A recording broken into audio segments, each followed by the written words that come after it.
What if I told you you had the most powerful tool in the world, and it isn't AI, money, or connections?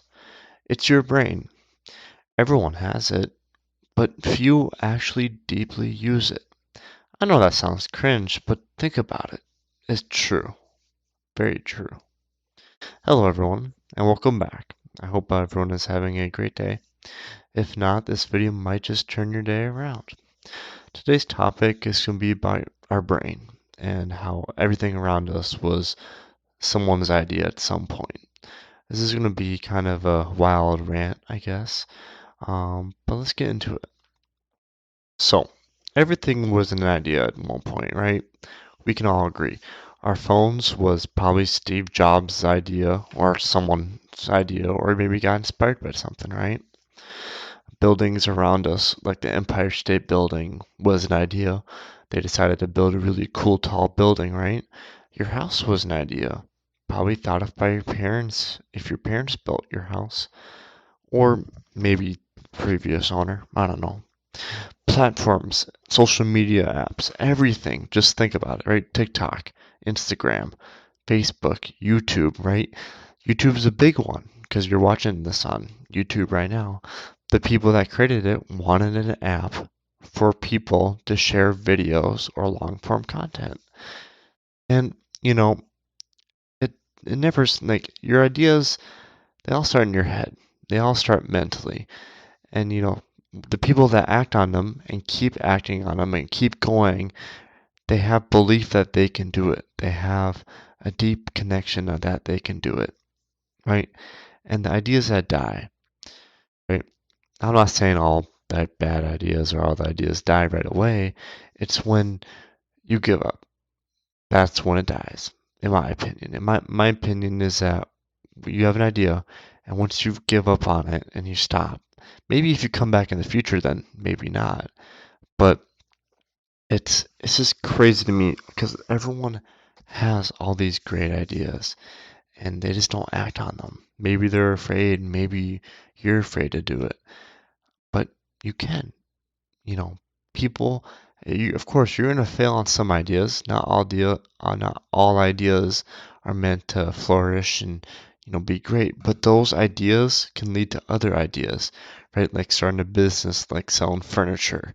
Maybe you found a new way to sell this furniture better, or maybe make it better, or maybe look cooler. Another thing I can think of is AI.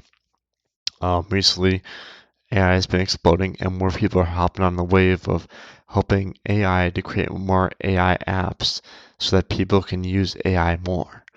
I know I said AI a lot, but it's true. And all of these starting as an idea in our heads.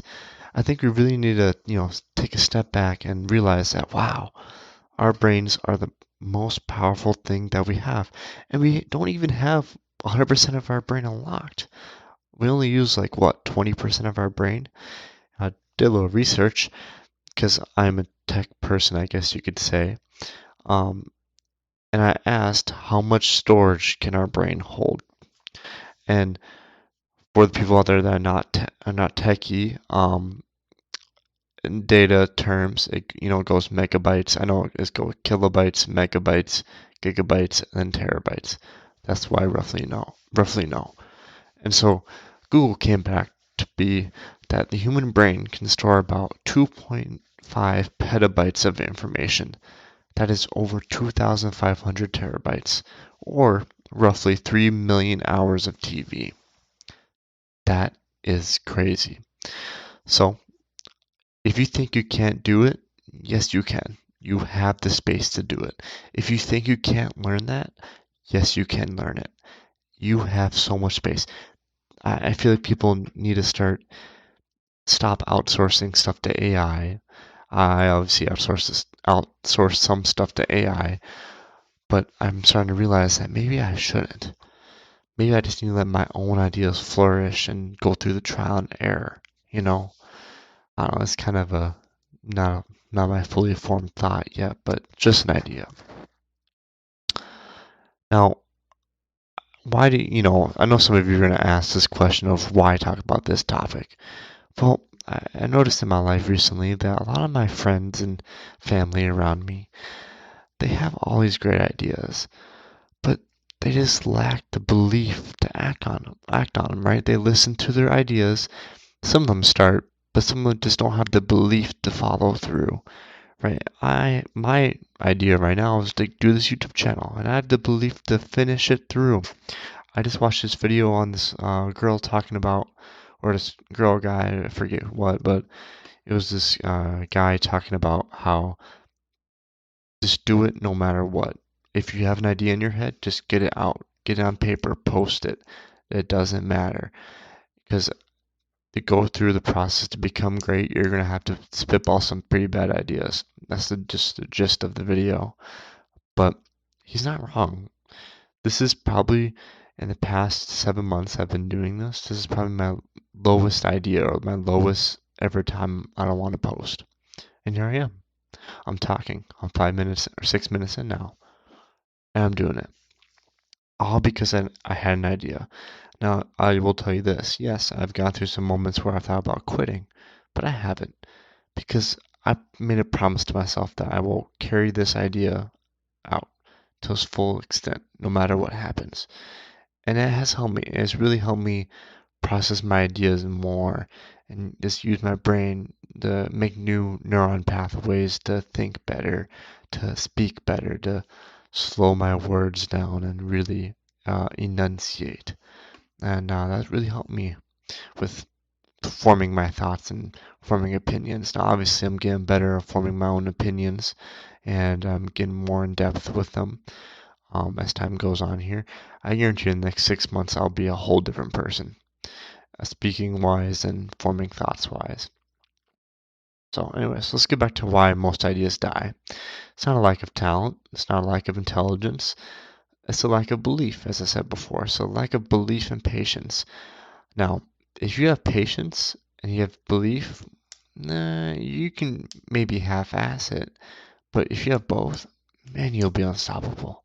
Just think about it. If you have all the belief and all the patience in the world, you could quite literally do anything you want, right?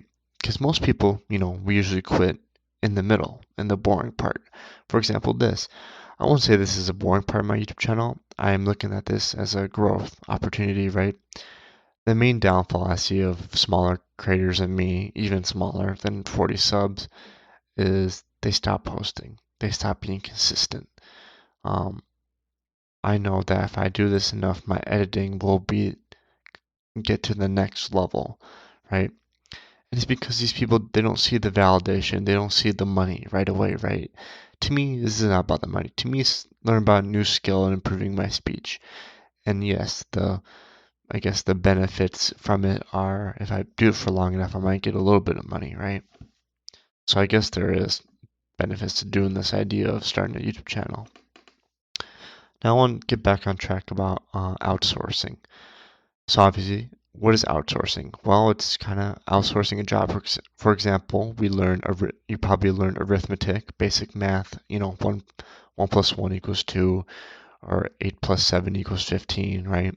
Or 9 plus 3 equals 12, right? Simple math. Well, then the calculator came along. Pretty good. I use it every day for math class. It's pretty good. I would recommend it. But that outsourced basic arithmetic. Now we still learn it so that we can learn the basic idea of math, right? And what it's doing in the background.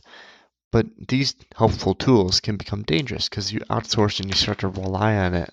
And I think a big one nowadays that's really becoming big and maybe a problem is AI. AI is going to affect everything at some point. I think the biggest one is how we learn. Because for a while there, I wanted an app that I can ask any question and it'll spit out an answer no matter what. Obviously, Google would be the go-to, but with Google, you only get, you type out your ID and you only get, like a Reddit post that maybe talks about it, right? With AI, it has data from everyone. And most likely someone has already asked your question before, so it can go off of that. But it was great. I would say I used AI for a good 1 year before I started to realize that, man, this is really outsourcing my thinking. and I need to start thinking more raw, I guess, in a sense. Now, this is kind of an abstract topic, but I feel like it needs to be talked more about how outsourcing thinking and, forming your own thoughts and opinions, because it can be dangerous because AI is biased. Now, how is it biased, you may ask? Well, it has trained on millions and millions of data from people, and people are biased creatures because that's who we are. We all have grown up in our own environments and have our own beliefs, right? So, for the few of you that are listening, um, I want you to take away that your mind is the most powerful tool you have. I would say your mind and comprehension of things around you. That is the best thing.